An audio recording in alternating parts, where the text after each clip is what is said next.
All right, good afternoon. I am Sean Harper. I am a professor at the University of Southern California, as well as founder and executive director of the USC Race and Equity Center. I am thrilled to be here for all sorts of reasons, most especially to salute the Campaign for College Opportunity. Congratulations to Michelle and all of the staff and supporters of the campaign on 20 high-impact years. I can't wait to see what you do next. Congratulations.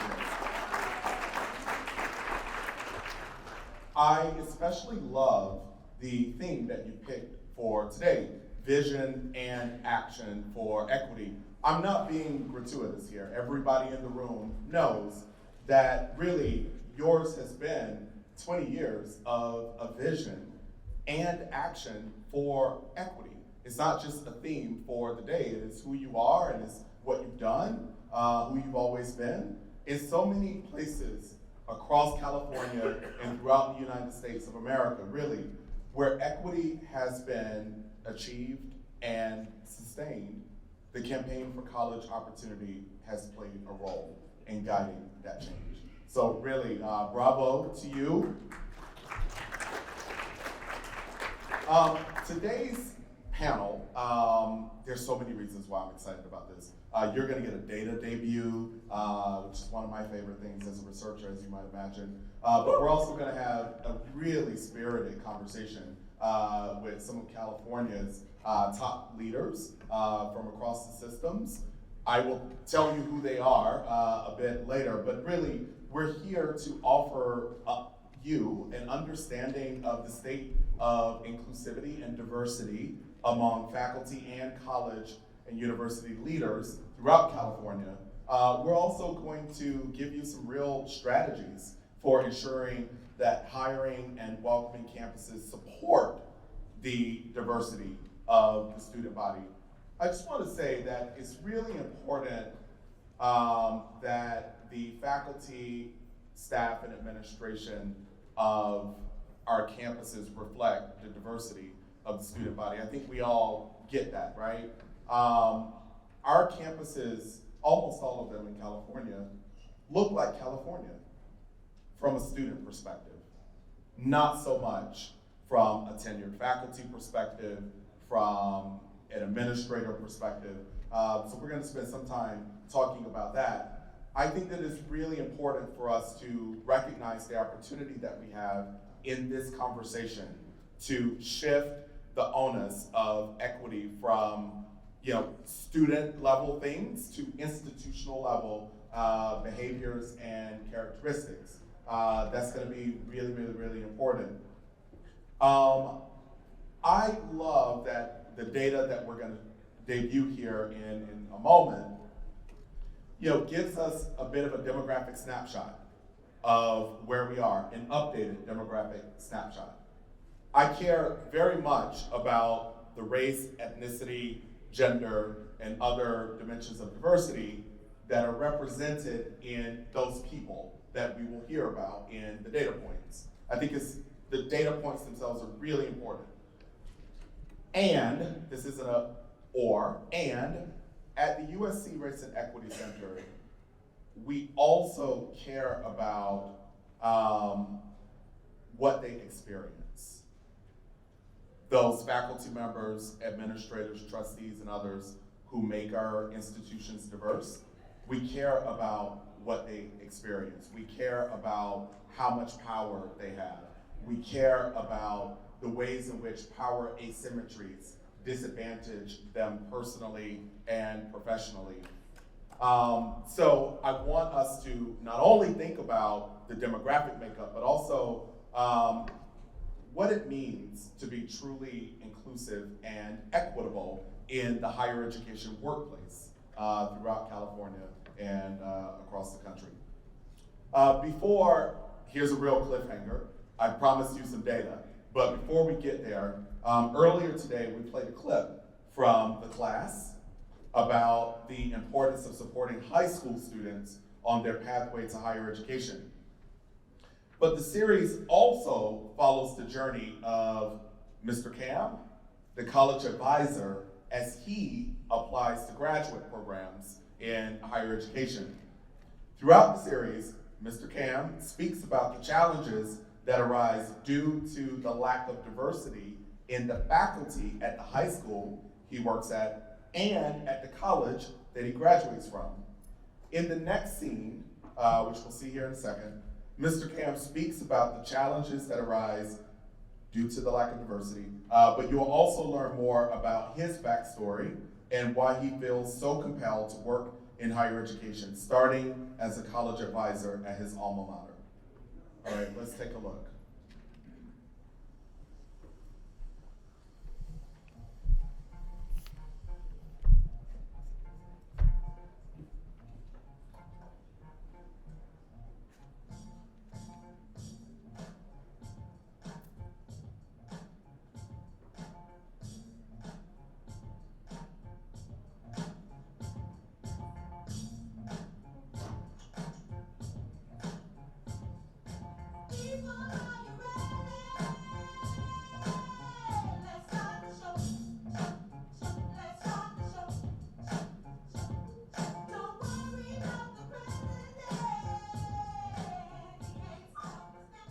Hello, everybody. Hello. All right, I'm so happy there's so many of y'all here. Thank y'all. All right, we're gonna go ahead and get started, y'all. So thank y'all so much for coming. My name is Mr. Cam. This is called College Advising Corps. It's basically just a program to help y'all get into college. I'm gonna be your college advisor, okay? We'll get in a little bit more into logistics in a minute, but I do wanna do an icebreaker first. So what we're gonna do, has anybody played hot seat before? Nobody played hot seat? Okay, I'm gonna explain it. Basically, there's one person, you get 60 seconds to ask them a bunch of questions. So everybody puts in the chat, like, they just put, questions for the person to answer, and then the person answers them, they have 60 seconds. All right, I'll go next. Ready? Go. You assume my sexuality, by the way. But yes, I do have a girlfriend. Favorite brother. Ooh, I have two brothers. I do not have a favorite brother. I love them both equally. Right now, any song by Janae Aiko. I'm 5'11". I used to say 6 foot, but I'm done lying about my height. What is my biggest fear? Oh my gosh. My biggest fear. I don't know, that's too deep of a question. Sorry. All right. For those of y'all who don't know, I graduated from Deer Valley. I was a Deer Valley student. I graduated in 2015. I played basketball. This is me throwing a behind the back pass at Heritage because I was like that.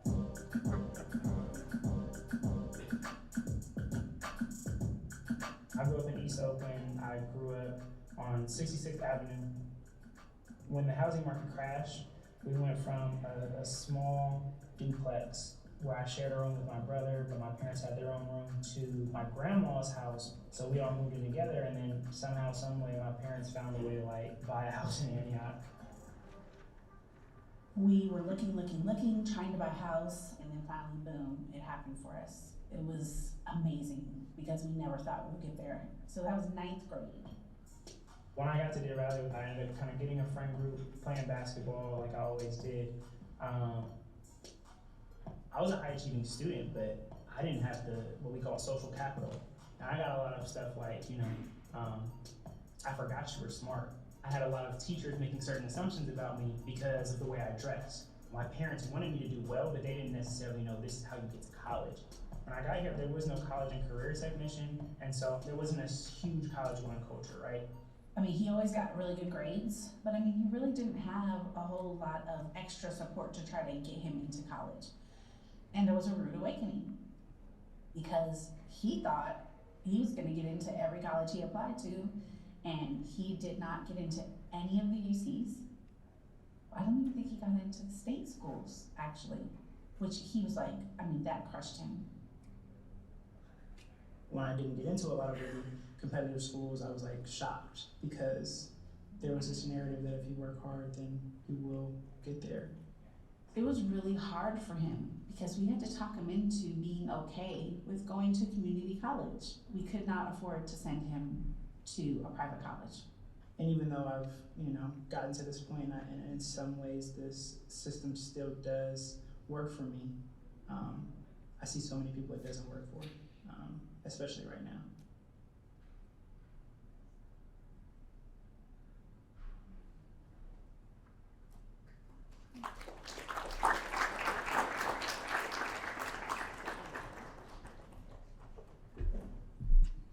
Thank you again. And for those of you that arrived in the afternoon, our amazing documentary filmmakers are here.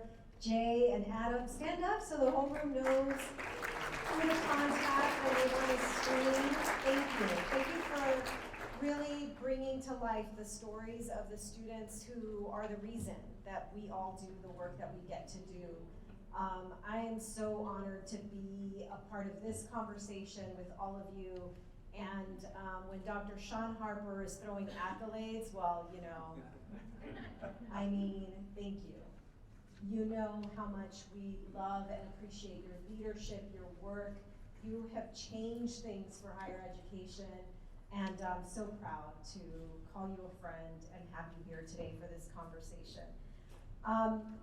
You all get to enjoy a preview of a major update that we have done to a report that some of you who've been following and working with us for many years know as Left Out in 2018. We did an analysis of, you know, what does the student body at every community college, Cal State, UC look like? What does the tenured faculty look like? Non-tenured faculty? How about those academic senate bodies? They make important decisions about admissions requirements and hurdles that students have to jump. What do they look like, and what do our college leaders and governing body board members look like? And not shocking to most of us that are in higher education, of course found that while our student body is diverse, 2/3 of undergraduate students in California are Latinx, African American, Asian American, Indigenous. That's not the case for our faculty, generally not the case for college leaders, absolutely not the case for academic senate bodies that are overwhelmingly white, and not the case for governing board members. Despite all of our progressive talk in California about how we value representation, we certainly don't put that value into action. And so we put out this major report and analysis that really allowed many of you at your campuses to have conversations about what you were going to do differently. And many of you came to us 2 years ago and asked us if we were going to update it again. So now you know that on January 16th, we will be releasing a full update to the report. You will be saddened to hear that it is called Still Left Out, because we still do not have the kind of reflective representation amongst our faculty, amongst our academic senate bodies, or amongst our college leaders that our students deserve. And so we will talk about that. There is definitely great news to celebrate. We look at this analysis by race, ethnicity, and also gender. And there has been incredible news to celebrate, especially around women leaders in our college system, especially community colleges and Cal State universities. The UC has a long way to go to ensure that women are adequately represented in leadership roles. And I have to say that, you know, it's something when you get a call from the governor's office informing you that all of the appointees to their governing board appointments to the UC, the CSU, and community colleges are people of color. So they're counting what we're counting too.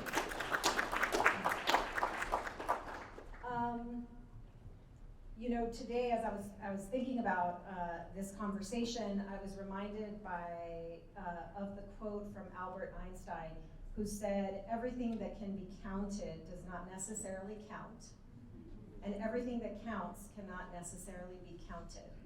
And we definitely do a lot of counting in this report, and there are things that we cannot count, like the importance and value of having a person that looks like you and also learning from someone who doesn't look like you at all, so that we can live in a truly multiracial democracy where we have respect for each other, not just tolerance, and certainly not intolerance.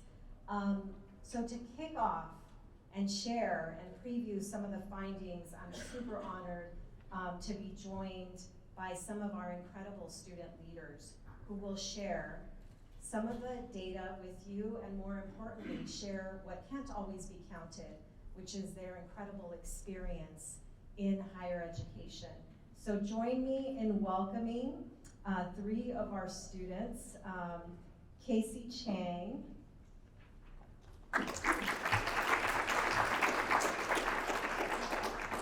She will be followed by Autumn Alanis Wiggins, and then Carlos Rodriguez.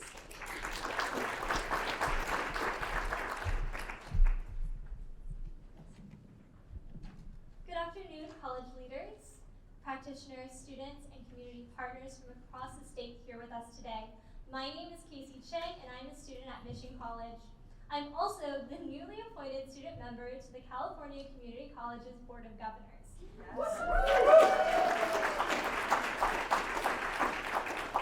Advocating for over 1.8 million students attending 116 unique colleges across the state of California.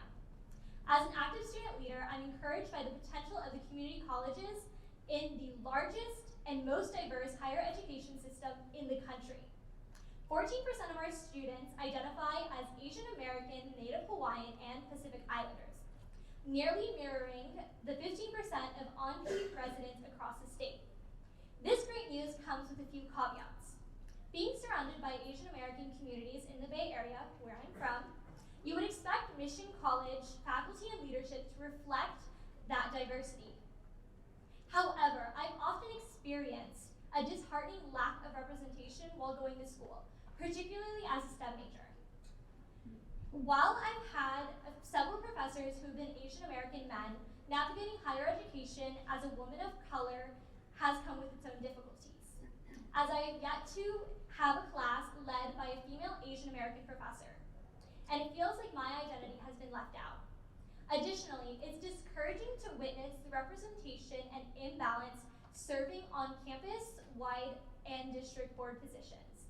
I was one of the only Asian Americans invited to sit at a table, the decision-making table, and California community colleges have made strides in the last 5 years, with more Latinx, Black, on-key leaders serving on the California Community College Board of Governors, in the Chancellor's Office, and as district trustees, and more. But since 2017, a majority of leaders at the colleges are still white, compared to an overwhelmingly Latinx, Black, Asian American, and Native Hawaiian student population. In 2017, 60% or more of college non-tenured faculty, tenured faculty, senior leadership, and district trustees were white. Additionally, over 70% of the board and statewide academic senates were also white. That same year, Latinx students represented 47% of the student body, and no college leadership group had more than 19% representation by Latinx leaders. We have seen important improvements in the last 5 years. The percentage of Black members on the Board of Governors has more than doubled from 12% to 25%. The same is true for Latinx members on the board. In 2017, Asian Americans weren't represented on both the statewide academic senate and the Board of Governors, and after 5 years, Asian American diversity increased from 8% on the Board of Governors and 7% statewide academic senates. The bad news is that racial and ethnic diversity of tenured faculty remains unchanged in the years between 2017 and 2021. One improvement is the percentage of Latinx non-tenured faculty growing from 13% to 23%. It's important to remember that even with this growth, these numbers don't reflect the diversity of the student body. Encouragingly, we are seeing greater representation of women at almost every leadership level at the colleges. In 2017, fewer than half of the California Community College Board of Governors members, district leadership, and statewide academic senates were women. Women now make up over 50% of our community college students and are well represented at all levels of leadership and faculty. I think a lot about how this impact of leadership and diversity has on students feeling welcome and able to thrive on their campuses. I recognize that while I can't represent all students, my passion for creating a more student-centered system will foster a better experience for every community college student. I'm inspired by my own college's president, Dr. Sahara Wan, who has been an exceptional mentor who has always empowered students. Her selfless leadership has built a culture at Mission College that centers around student voices, leading faculty through transformative change and maintains the core principles of diversity, equity, inclusion, and accessibility. We need more of this at our community colleges. People like her in leadership and faculty positions to empower diversity. Not every community college student has been supported the way that I have, but that's what keeps me going. It's not simply being committed to equity. We need that professor, that president, that administrator to reach us in culturally affirming ways. All we hope for is to be shown that we are welcome and that we belong at the school that we choose, that we're part of a community that's not just another statistic. Everyone here has a chance to help make that a goal across the California higher education systems. The numbers paint a stark picture. Without diverse faculty and leadership who hold shared background with our students and our diverse campus communities, we are hindering equitable student success of 2/3 of our community college students. Thank you.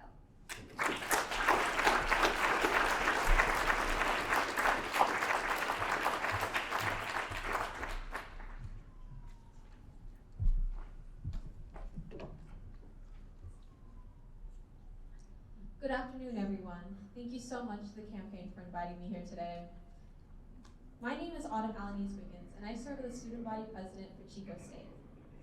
As an Afro-Indigenous, Hispanic, and first-generation student, I have worked to uplift and empower student voices in universities and system-wide committees. Despite the many opportunities and the open doors, the reality is I am still being left out. My story in higher education actually begins at Camp Mendocino in 2018, where I was the guardian specialist with the Boys and Girls Club of San Francisco for underprivileged youth. I built a modest garden program into a culturally responsive educational platform with transformative topics such as food justice, nutrition access, and yes, how to plant a potato.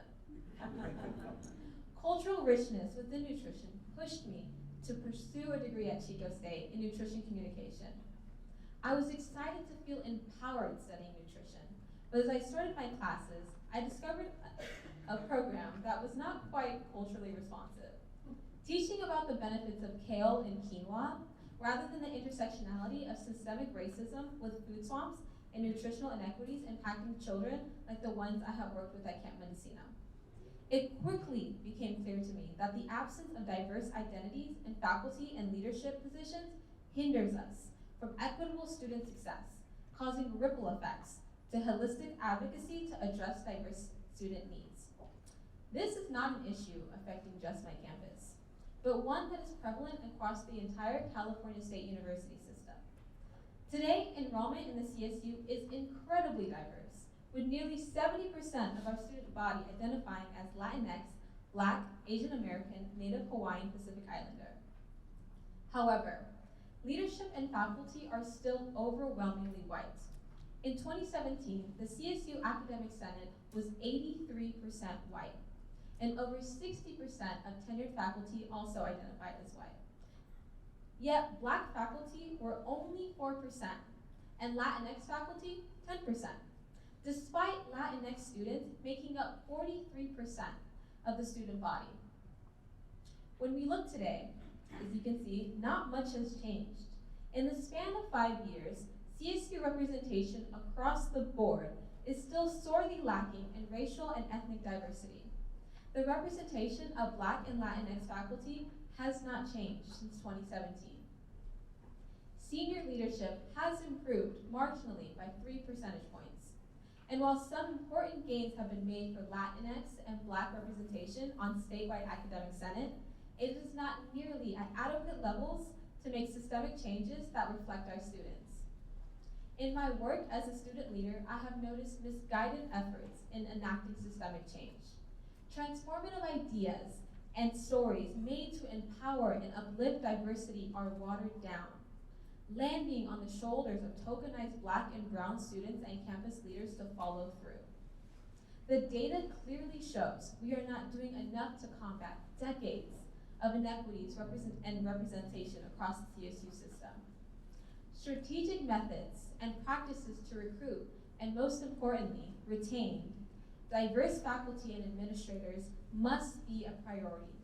For myself, a lack of belonging coupled with affordability issues took a toll on my mental health as a first-generation student, and I decided to leave college for over a year. When I returned, I met an incredible professor, Dr. Seth Clavoto, who was the new and the first Black faculty member I had at Chico State. He taught culturally relevant courses and even hired me as a research assistant, where I became published through a study of nutritional knowledge on EOP students. For the first time, I was getting the support that I needed from the start. I longed for more beyond Dr. Clavoto's unique support, so I switched majors to multicultural gender studies and sociology, where I experienced a different realm of student success. The diversity of the professors and the care they have brought to the instruction was much more extensive, providing not just academic support, but a sense of well-being and a safe space. Their support inspired me to run for Director of Social Justice and Equity, which has brought me here before you today. Now I represent almost 14,000 students as AS president and nearly 500,000 students through CSSA. I have worked hard to pave my path and find my sense of belonging at college. I could not have done this without the support of professors who reflected the same experiences that I have in the classes they teach. I urge every single one of you here today to see our uniqueness, our strengths, and our potential, so that students and leaders who look like me are no longer left out. I leave you with a quote by James Baldwin. Not everything faced can be changed, but nothing can be changed until it is faced. Thank you.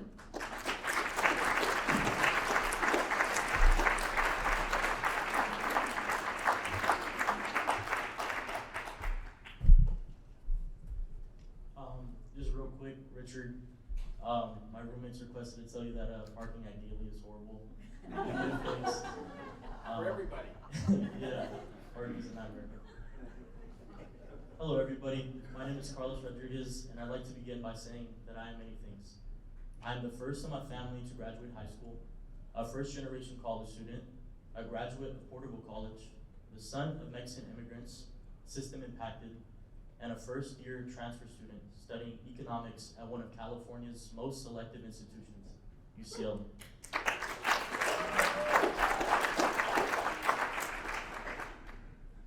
My call to higher education and student leadership has always been to humanize the college experience, to make it feel like less of a machine so that California fully supports the students it's intended to serve. My goals have always been to help out students like me, who didn't have the support early on to see college as a legitimate option for themselves. 5 years ago, I was a freshman in high school, and I believe college was out of reach for me because I didn't have anybody advising me who came from similar backgrounds. I was almost left out. I made it this far thanks to a strong support network that will live in my heart forever. While I was at Porterville, it was my custodial colleagues who never ceased to cheer me on and who advised me professionally and personally, even though it wasn't in their job description. It was my community college calculus professor, Miguel Ruelas, a UCLA alum, who walked me through the transfer process and made me feel welcomed at Porterville. He had the reputation of being invested in his students, and I experienced that firsthand. He's a first-generation college grad from a working-class family, coming from a background very much like my own, with the same challenges related to money and experiencing navigating the college maze. He went above and beyond what was expected, and I would spend at least 10 hours a week with him, either in class or working with him during and after office hours to make transfer possible for me. He helped me envision what my life at UCLA and beyond would look like, which wasn't something anyone in my family was able to do for me, no matter how much they loved and supported me. Today, it's my transfer peer advisors who are guiding me through my UCLA experience.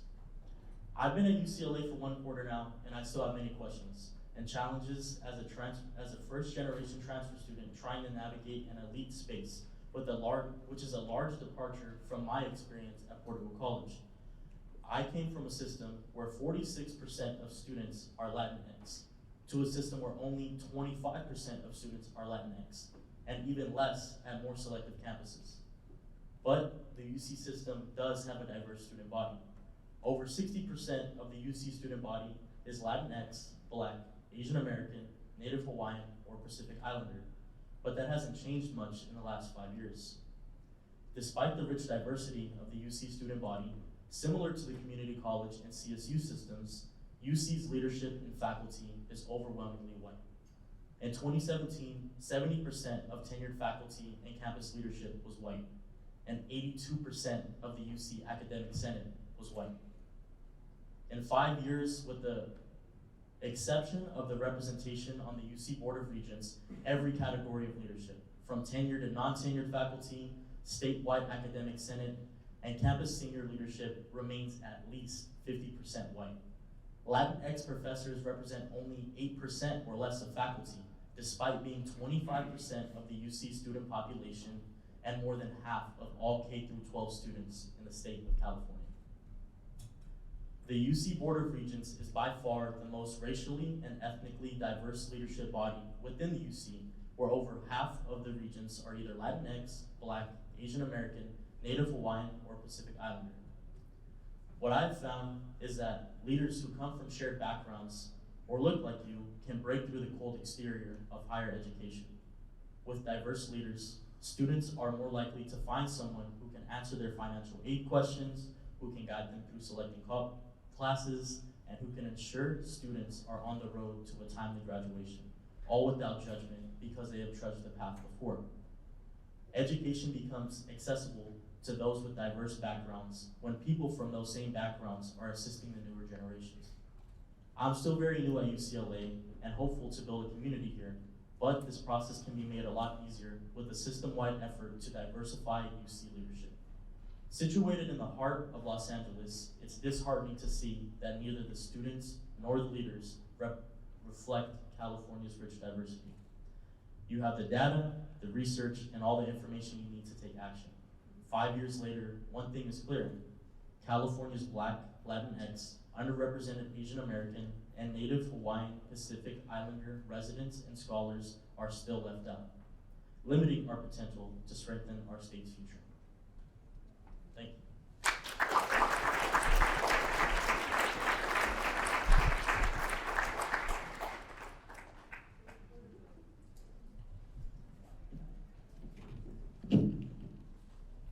Let me start by saying to Casey, Autumn, and Carlos, you are the present and the future.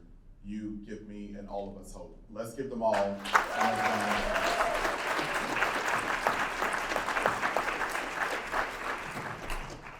I really thought that each of you did a spectacular job of representing yourselves and your families and your institutions and systems here at this podium. You certainly made a compelling case for diversifying our institutions, not just in the student body, but also in the workforce. I want to make clear a couple things. One, that the full report will be released on January 16th. I'm so excited about that. We got these snapshots today. They had me on the edge of my seat. So I'm really looking forward to reading the full report. I think that the students did a great job, really, of not only showing us a preview of the data, but also putting those data in conversations with their own lived experiences as the diverse students who are navigating the community colleges, the California State University system, and the University of California system. In case you missed it, you have those snapshots that they presented on your tables. I just want to offer, perhaps, before we transition to the panel, one cautionary note about potential misinterpretation of the data that were presented and that are on your tables. I would imagine that there's at least one person in the room who looks at the juxtaposition of 2017 with 2001 and, says, wow, why is the report still called Still Left Out? Why is it being titled that? There is some progress, some quantifiable progress that has been made between the two reports. That's the interpretive cautionary note that I want to offer, right? Two things can be and are indeed simultaneously true. Yes, indeed, across many of the categories, there has been some movement between the first report and the one that's being released in January. That is true. But what's also true is that whites are overrepresented, right, relative to the diversity of our student body. That is where people of color are still being left out, right? I want us to, as we walk away with these data and as we get the full report on January 16th, I want us to grapple with the question of what are the consequences of a too white faculty? What are the consequences of a too white leadership team across the various ways in which people lead on college and university campuses? What are the consequences, right? We know the benefits of a diverse faculty and administration on students, but I want us to also grapple with the racial realities of the consequences of a too white faculty and leadership team. All right, with that, I will transition us to what is guaranteed to be a really robust panel conversation. The panelists' full bios are on the QR code, so in the interest of time, I won't read those. I will just simply call them by their names and they will join me here on stage. I want to start with Amy Costa, who is chair of the California Community Colleges Board of Governors. Welcome, Amy. Wenda Fong, who is chair of the California State University Board of Trustees. Wenda, good to see you again. Richard Lieb, who is chair of the University of California Board of Regents. Thank you. Thank you. Richard, Wenda, Amy will be joined by the legendary Dr. Frank Harris III, who is a professor at San Diego State University, where he's also director of the Community College Equity Assessment Lab. Professor Harris. And then, of course, Michelle Siqueiros will also join us for this conversation. I am really excited to get us started.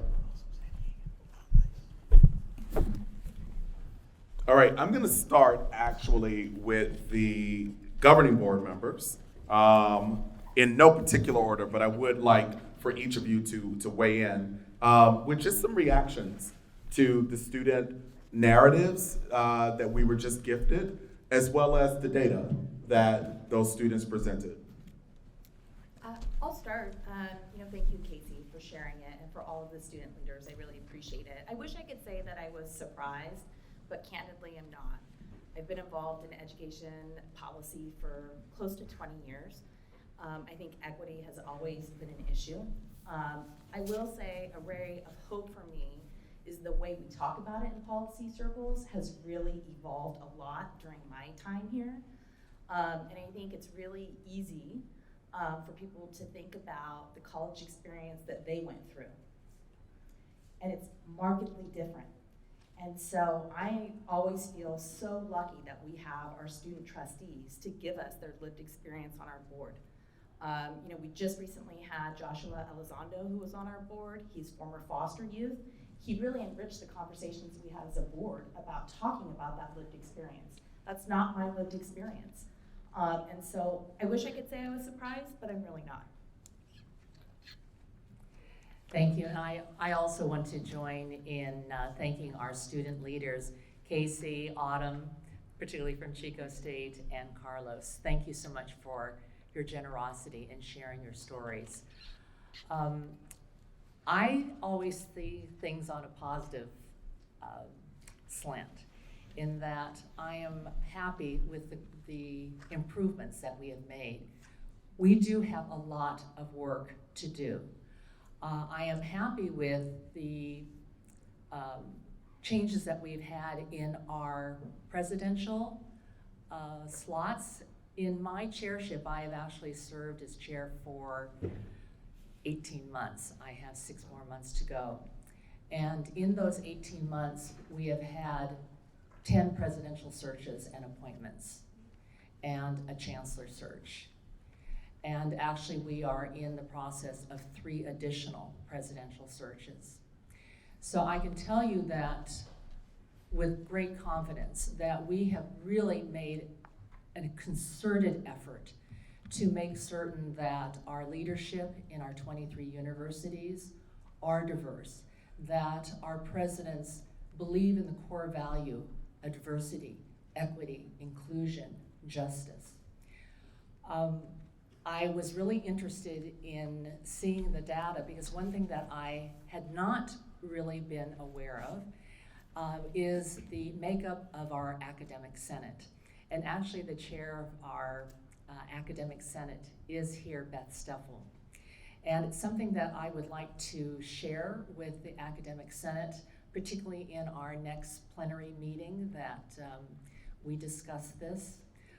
There's also, even though you had not mentioned yet, but I'm really excited to hear from Dr. Harris and Luke Wood's report, which I read this morning. And I'm very excited about the recommendations that are being made, many of which we have already implemented, particularly in our chancellor search and our presidential searches. But I just want to say that we understand that there is a lot of work that the CSU must do, and we will do it. I have to tell you that our chancellor, our presidents, our board of trustees, our chancellor's office, we are committed to this. It is something that we know we must do, and we're going to try to do it faster. So thank you. You want to? Thank you very much, and I want to thank the student leaders also for really presenting the information, and as Carlos and others, as Carlos, as you had said earlier, the one piece of improvement we have at the University of California, which is the Board of Regents, unfortunately is something I can't take any credit for whatsoever, since that's from the governor, but we're lucky to have 2 governors in the past years that have really done a good job of diversifying our Board of Regents. And I'll say, you know, not only do we have, you know, some incredible board members, but one of our board members, John Perez, who's been on for 14 years now, I think one of the first Latinos came on as a as speaker, a former speaker, is a very powerful force in our UC system. So it is important to have people of diverse backgrounds, and I think that's so important. I will say that we have tried very hard in the past few years to diversify from the campus leadership, where we have some control, which is, for example, I've been on 2 chancellor searches, and I was really happy that I pushed very hard, and we got Juan Munoz, new chancellor at University of California at Merced, and previous to that, Cindy Larive, who is the chancellor at UC Santa Cruz. We have big shoes to fill this year, and this is going to be really important for us, that I'm on both of the search committees for both Berkeley and UCLA. And I think it's so important that we look carefully at diverse candidates for that, because UCLA has been 100 years of white male as chancellors for UCLA. So I'm hoping that we really have a good group together to do it. And of course, the person that selects the next chancellor for both UCLA and Berkeley will be Michael Drake, who is our first Black UC president. And I have to say, it's really important to have him there. He's been a terrific force. He's also by far the most qualified candidate we had. He was a chancellor at UC Irvine. Before that, he ran the medical division for UC, and he was also president of Ohio State. So I feel like we're making some progress, but we have a long way to go. And I will talk to you about the faculty, because again, that's also difficult for us to control given tenure. And also, which wasn't mentioned, but I think we have to, since I was formerly a student body president at UCSB 45 years ago and argued the same problems that we had back then. One of the things that I really thought was that the way, to be honest with you, and this will probably be somewhat controversial, but the way faculty is given tenure has its own issues.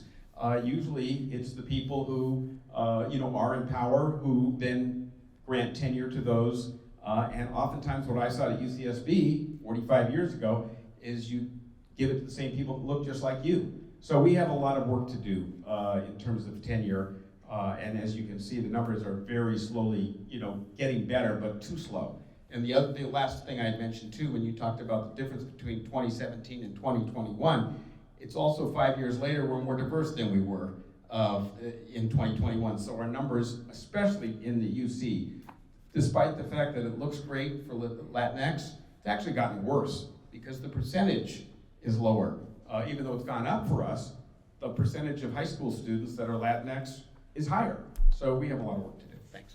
Yeah, thank you, Richard. I want to stick with the governing board chairs for a moment. So each of you has acknowledged some improvement and that there's still a distance to travel, right? I appreciate that balance.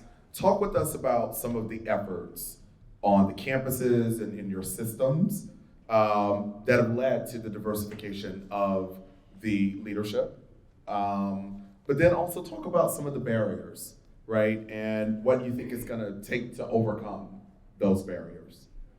Yeah, so for us, our governance system is very unique in the community colleges. We're called the crazy quilt of governance. That's my favorite quote about community colleges. We don't have a centralized system like our CSU and UC partners. And so a lot of times as a board of governor, we're trying to persuade our locally elected district boards.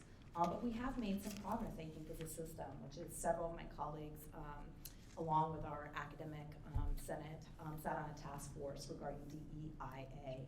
And we have released resources for our campuses, toolkits, and some of our campuses are making great strides. But to quote Jesse, there are probably still some deserts of despair because we have local autonomy as community colleges. That said, my board as a whole is absolutely committed to this. And we'll talk a little bit more about how we're modeling that behavior and the decisions that we have. But we certainly have some more work to do to make sure that it's uniform across the community college system. Thank you. I'm going to address the leadership. In that, with our chancellor, I'm proud to say that we have the first Latina leader of a system in the entire nation, and that is Dr. Mildred Garcia. We also, yes. Full disclosure, she's my friend. Yeah. We're gonna fight over that because she's friends with a lot of people here. And also out of our 23 presidents, as I said, we have had 10 presidential searches. We have 3 more to go. But starting in 2018, that is when we were able to state that 12 out of our 23 presidents are women. And currently, we have 6 Latinx presidents. We have 4 African American presidents. We have 3 AAPI presidents. We have 2 that are part of the LGBTQ community. So we are proud of the work that we were able to do in recruiting and getting these people to accept the presidencies at our 23 universities. Wanda, how did you do it? Oh my gosh. So I am not speaking out of turn when I tell you that the past 18 months at the CSU was full of crises. And so as I became chair, we as a board assessed ourselves. We looked at the presidential searches. We looked at chancellor searches. We hired consultants to look at us. We actually hired an organization to review our presidential searches and our reviews. And out of that assessment, we learned that actually the way that we handle our presidential searches is a model for the rest of higher ed. In that all of our it's our trustees that have the final say in the selection of our presidents. But we have a selection committee that is made up of, well, the chancellor and the board chair always serves on the selection committee.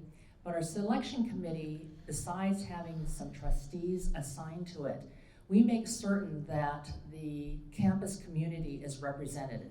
We always have 2 student representatives, we have 3 faculty, we have community representatives, alumni, administrators, staff. And it is really key in hearing their voices besides having an open forum, that type of thing. But a priority, it is a core value in our search, is diversity, equity, and inclusion. And what I really like with Dr. Harris's and Luke Wood's report is that they talk about having demonstrated action in terms of showing examples of action in DEI. And that is something that we require in our presidential searches. Also, we absolutely require that we have diverse pools. And we demand of our search firms that they do a nationwide search, but not just to have diverse candidates, but diverse candidates that would be suitable for that particular CSU campus, because we must find the right president for that particular campus. Our 23 universities are very unique. So I hope that answers some of that. Yeah, very good. Thank you. Thank you. Richard? Well, I would tell you that, it's kind of funny, first of all, just so you don't get too confused. The head of the university is the president, and then the chancellors are at each campus. At the CSU, it's exactly the opposite. So even I was getting confused as we were talking about it. But I will tell you that, first of all, I think it's super important that we just make sure that the announcement is out there that we are focusing on DEI and trying to get more diversity amongst our faculty members, because sometimes just making it a priority when the search teams get together, it's something that I think people will be more interested in and pay more attention to. I will tell you that from our own perspective, the most important thing when I was on these chancellor search committees is really who the search firm is. There are a lot of search firms that are the traditional search firms that we had to, and as a matter of fact, again, I will credit our former chair, John Perez, on this. He spent a lot of time looking at the right search firm so that search firm who really does emphasize diversity brings the right candidates to the table. One of our former chairs of the Board of Regents, Monica Lozano, is in the back here, so she knows how these chancellor search firms, how these search goes. But unfortunately, the way we have search firms that then come, but the Senate, the academic Senate, has a lot of power as to what candidates to bring forward. And so we have to constantly make sure that we're getting a diverse set of candidates. And that's where the Board of Regents, now that it's more diverse, is really weighing in on making sure we get those kinds of candidates. Ultimately, again, the president makes the decision, but we as regents work really hard at it. And so I think it's important to emphasize it on the searches, and I think that we still have a long way to go, but I think things are going to change. So, yeah. Yeah, Richard, let me jump in for a moment. I want to connect a dot here between something Wenda said that I found quite compelling. It's about instructing the search firm to understand the uniqueness of each institution within a system. I think that's really, really important. And having myself been on now dozens of search committees, search firms don't always get it. So I wonder, might we more explicitly instruct search firms? For instance, Asian American and Pacific Islander students comprise either the single largest racial group or one of the two largest for UC Irvine. I know that UCLA, for instance, has aspirations and is knocking on the door of becoming a Hispanic serving institution. It would seem to me that those kinds of demographics and priorities and hopes and dreams for each of the campuses ought to be a thing that a search firm gets explicitly instructed on, right? Talk about that. Well, for example, I don't know if what's public and what's not, but I will tell you that we worked really hard to get a good search firm at UCLA. And part of the reason why we did that is I didn't have a very good diverse search firm at UC Santa Cruz when we started the process. And so it was very obvious to me that we needed to get the right search firm, which we worked really hard to get. And I think we're going to get more diverse candidates because of that. So you're absolutely right. The search firm is a key element to getting the right candidates, bringing the right candidates forward. And I think it's really important that you look for a search firm that has real diversity among its owners, amongst the people that are actually doing the searches, not amongst other people that are there. Not that that's not important, but you've got to have the people that are really evaluating the applications to bring them forward. And I think that's why I'm excited about UCLA. Yeah, thank you, Richard. Let me turn to Michelle. Michelle, we're all excited about the report. Congratulations on getting it done, and we will all be sitting on the edges of our seats until January 16th. Talk with us about some of the surprises. What surprised you as you and your team, as you all did the analysis and you juxtaposed, 2021 with 2017. Talk about some surprises as well as some potential bright spots even. Thank you. Well, first of all, there's a lot of data in here, and it wouldn't be possible without Dr. Vikash Reddy, who's the Vice President of Research. So those of you that want more data, insights, surprises, information about Still Left Out, Vikash is the lead researcher on this one, along with David Drummer, so a big round of applause to them. The team has been working nonstop to finish up this analysis, and so I'm super grateful to them, and even more grateful that we were able to work with Dr. Luke Wood and Dr. Frank Harris. Dr. Luke Wood, as you all know, is new president at Sac State, his alma mater, and also serves on our board of directors. So super honored that indeed the Cal State, I would say, definitely has so many bright spots. Trustee Wenda Vong has already shared many of them. In terms of female leadership at the Cal State University system, totally trailblazing with the level of representation of women across the CSU that lead campuses, and with the naming, obviously, of Millie Garcia as the first Latina chancellor of the biggest public university system. Most importantly, I think a commitment to equity, right, across, because anyone can be an equity ally. And that's what we want. We want all leaders, all faculty, regardless of their race, ethnicity, or gender, to be equity committed, demonstrated allies to this work. And so I think there's a lot of bright spots with regards to gender parity in the community college system. We have the first Asian American permanent woman chancellor of the community college system, Sonia Christian. Sheriff also served on the board of directors for the Campaign for College Opportunity. So we have a farm here at the campaign, if you didn't already notice, of incredibly passionate, committed equity champions in California. I think community colleges have really been at the forefront, right, in terms of increasing the diversity of representation in the system. That has been an incredible bright spot. And governing board representation.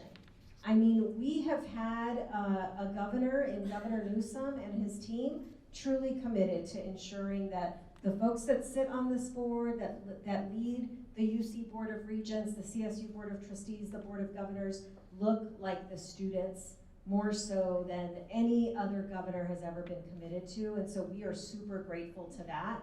And it is because we bring this data attention to them all of the time.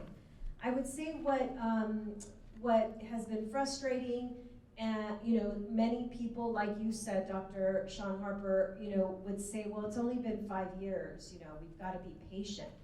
When folks get tenure, well, they have tenure for life. It's going to take a long time right? And we don't know how to be patient at the campaign.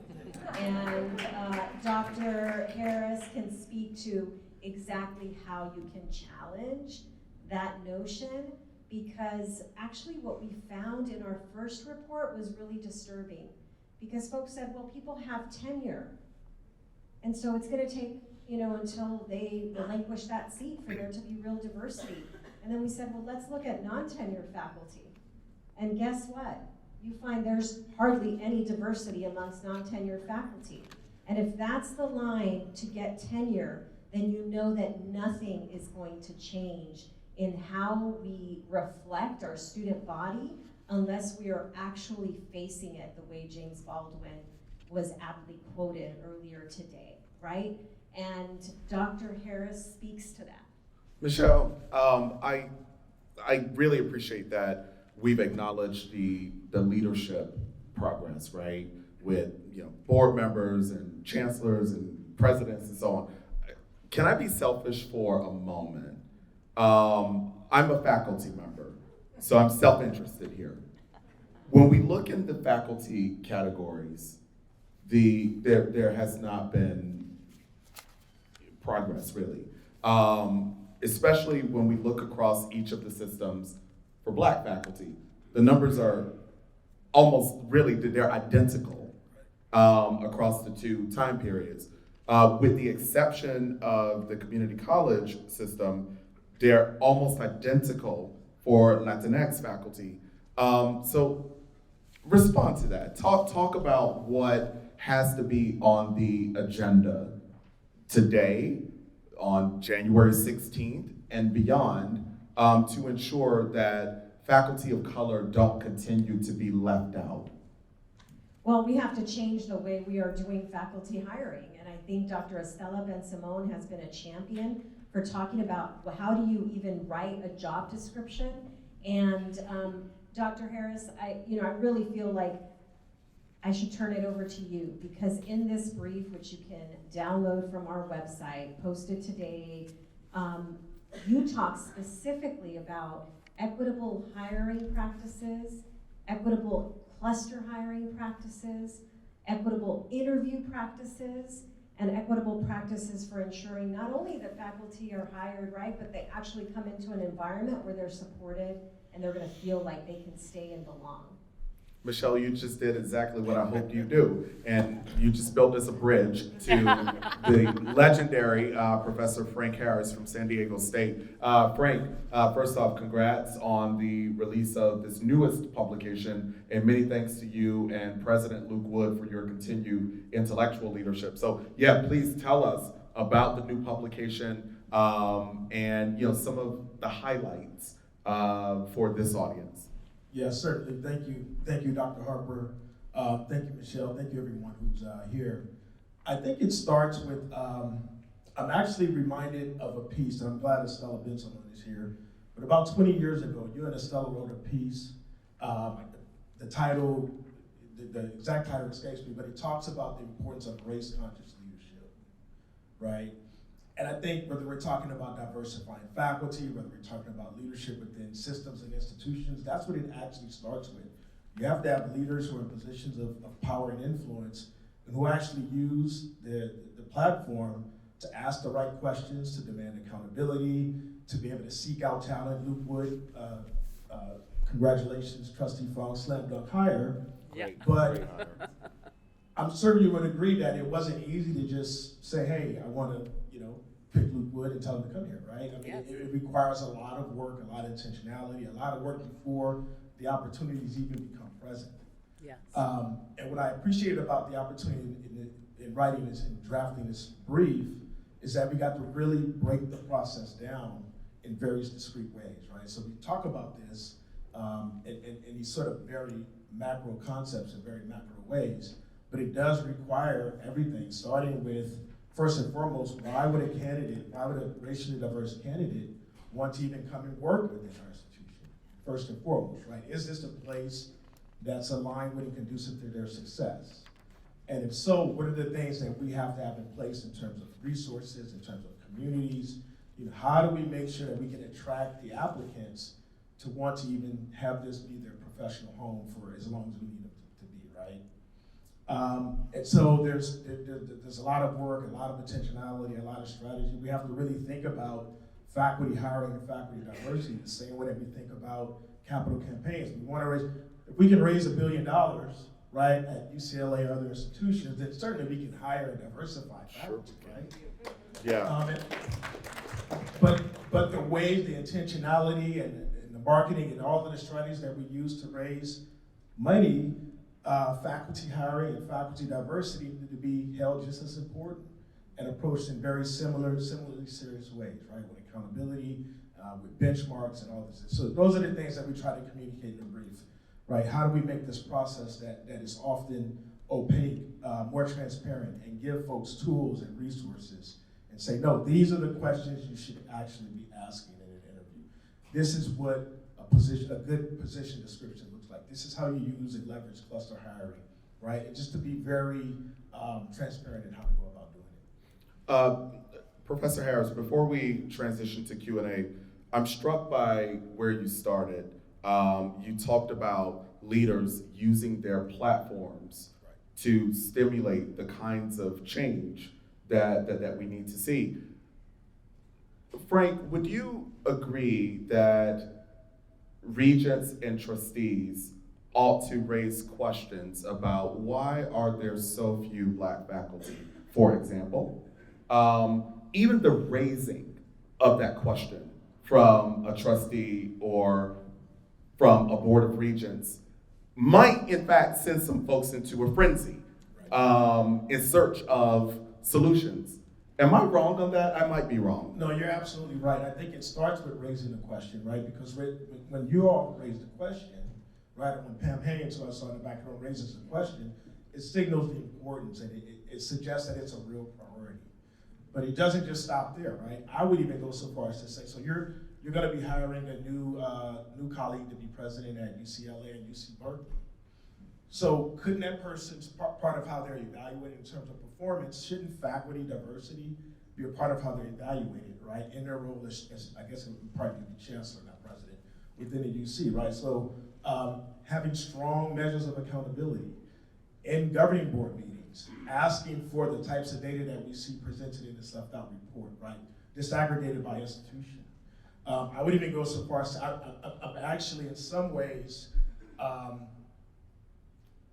I'd be curious if we took the data that were presented on faculty diversity as an example, what if we were to disaggregate that by discipline and by schooling, right? It might it'd be worse, right?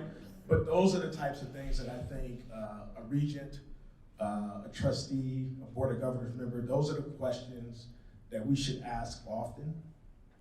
And that's the type of data that I think really can help inform the type of sense making that's necessary to change the patterns and the trends that we saw reflected here. Sure, yeah, that's great. Richard's gonna respond to that. While he's doing that, will you hand the mic to Vikash? You know, I was gonna say that, you know, you learn something everywhere you go, and today what I think was the most important thing that I really focused on is what you mentioned, Michelle, and what you talked about, which is the non-tenured faculty versus the tenured faculty track.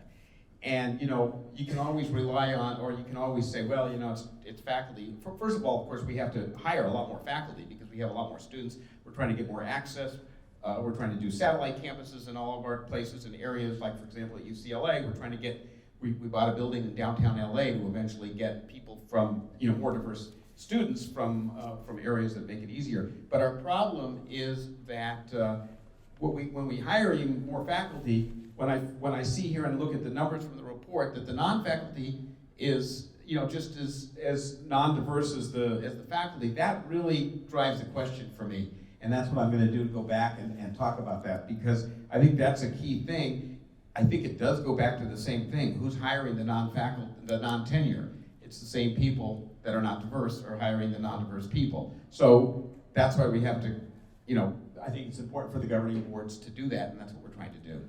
Well, Richard, there might be additional learning to be had here. Let me ask Vikash a question before we transition to Q&A, and it's a data question about the non-tenured faculty. Are these full-time faculty, non-tenured track? Yes, this is the full-time, non-tenured track faculty. Okay, so here's the additional learning. Not captured in these numbers are adjunct faculty members who on most campuses are even whiter. They're even whiter than the full-time faculty, right? And these are the groups that really, like, these are folks who are teaching just one class a year or whatever, so there's a lot more flexibility, but what ends up happening is that white full-time faculty members tend to reach into their social networks to bring aboard white adjunct faculty. It's really shocking, right? That it's even whiter on most campuses. Dr. Reddy, thanks for your work. You have some questions for us, so here's how we're gonna do it. Vikash is gonna read a question, and I'm going to determine which of you is best poised to answer it. Thank you. Okay, so the first one's a big one.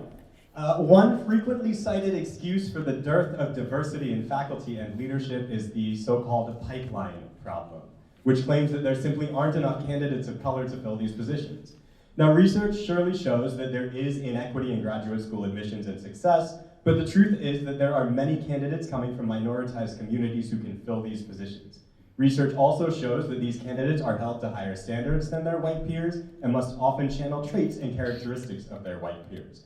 So, one, how are you working to address the issues with graduate school admissions and success? And two, what are you doing to combat what we heard about this morning, the issue that whiteness rules?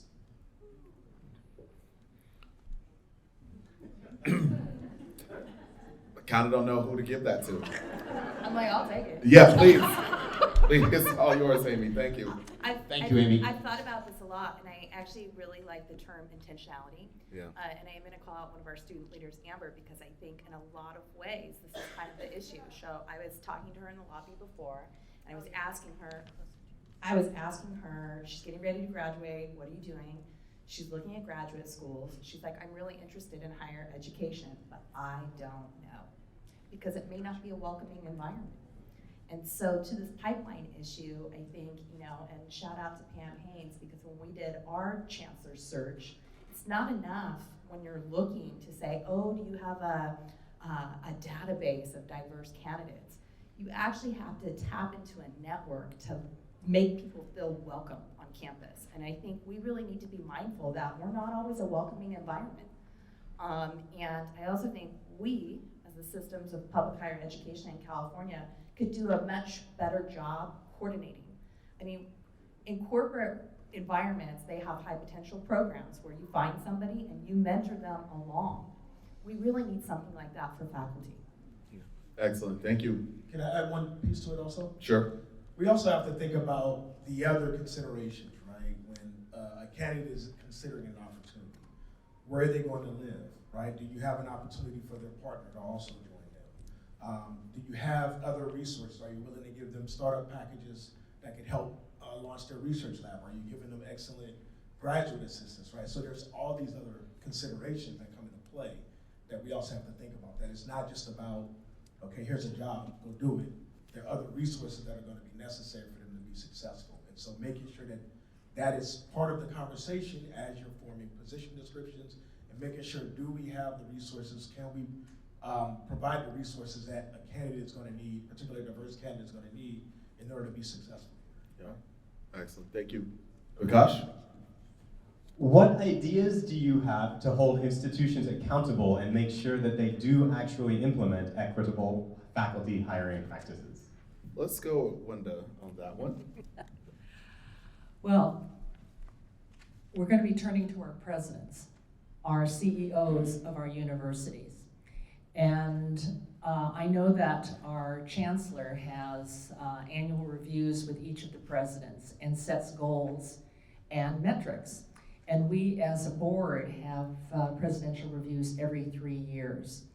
And we do have those goals and metrics set for them. This has been an illuminating session. Getting this information has been really important, and I really thank the campaign for sharing this information. We're going to take it to the next level. Yeah, I appreciate that. In taking it to the next level, I agree with you that, saying to the presidents, right, that this is a really high priority of the board. I think that's right. I would just offer maybe two things. Presidents need executive coaching on this because most of them don't know how to do it, and they're byproducts of a system, an inequitable system in which they themselves have grown up in professionally. So they definitely need coaching. But what I like about the potential here is that coming from the board, it can in fact have a cascading effect throughout the institution.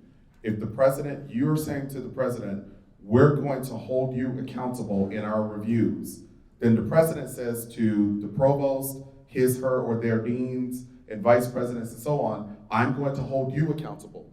Then they are holding the people who report to them accountable. I think that particular cascading effect has enormous potential. So thank you. And it's, as you say, using our platform. Yeah, that's exactly right. Yes. Just, yeah. Vikash, I think we might have time for maybe two more. Okay, so speaking of platforms, this one comes from a counselor at an HSI. Oh, I lost my place here. As an HSI institution with a president of color, but the rest of the leadership is white, our admissions team of 25 people has only 2 who speak Spanish, again, at an HSI. How do you put pressure on leadership that they need to hire leaders of color when you yourself are just a counselor? And to this counselor, never say just a counselor, because, I just say, it's so interesting that we have this question about language, because I was just having a conversation with our Chancellor Garcia about reaching out to our communities and speaking to the parents of these students in their languages. So that is one of the things that we are going to be focusing on and doing. Great.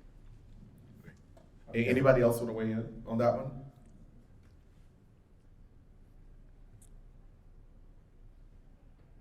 All right, okay. Final question. You know, I didn't weigh in only because I can't remember what the question was.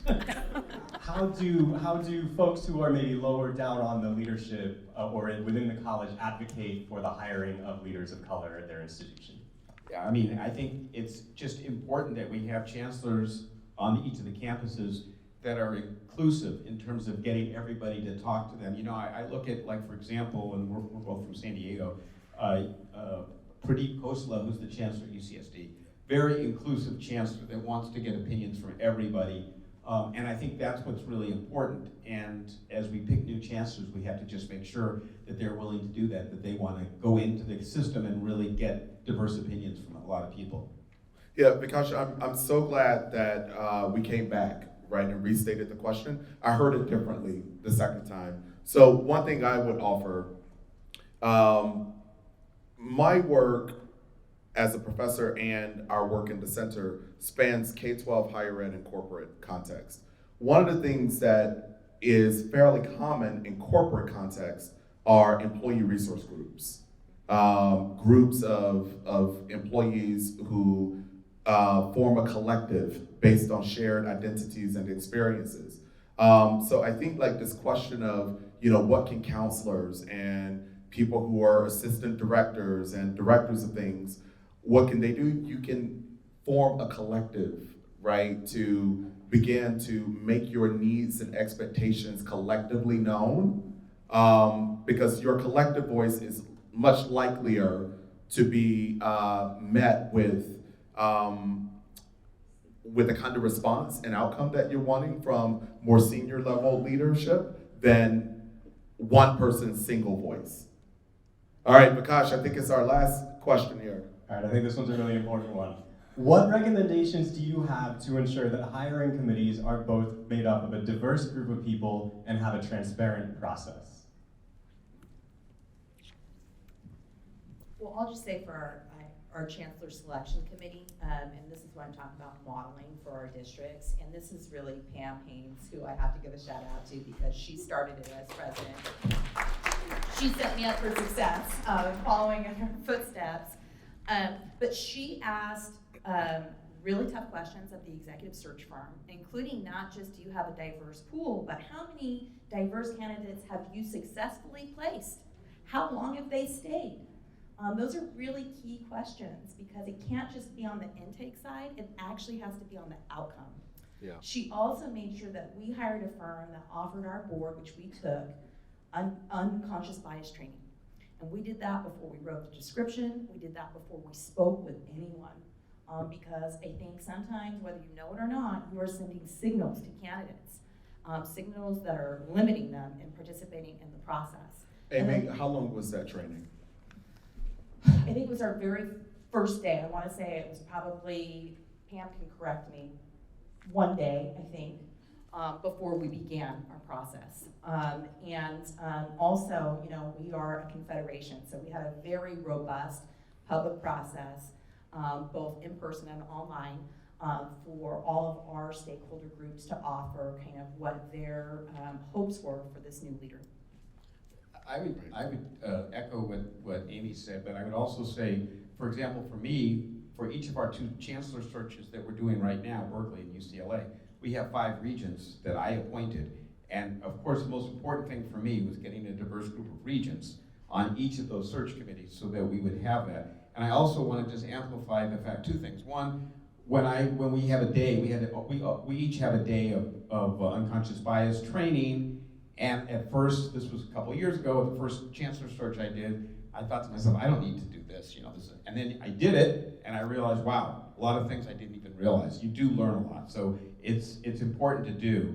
And I just think, you know, we just have to make sure, most importantly, and that's where I was talking earlier, the search firm has to be diverse. And when you start asking those kinds of questions, not only do you ask what diverse candidates have you gotten to these colleges, but who are you? You know, who are you? And the first firm that I was involved in was not diverse.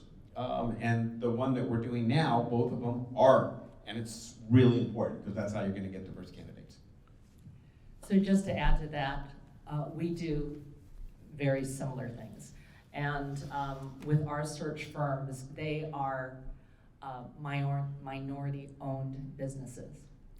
And we hold them accountable. And as we say with all of our presidential searches, our search committees are very diverse. They just are, just because they represent our communities. With our trustees that are serving on them, but particularly with the campus community representatives that we have. We always have 2 student representatives, we have 3 faculty members, we have community, alumni, staff, and administrators.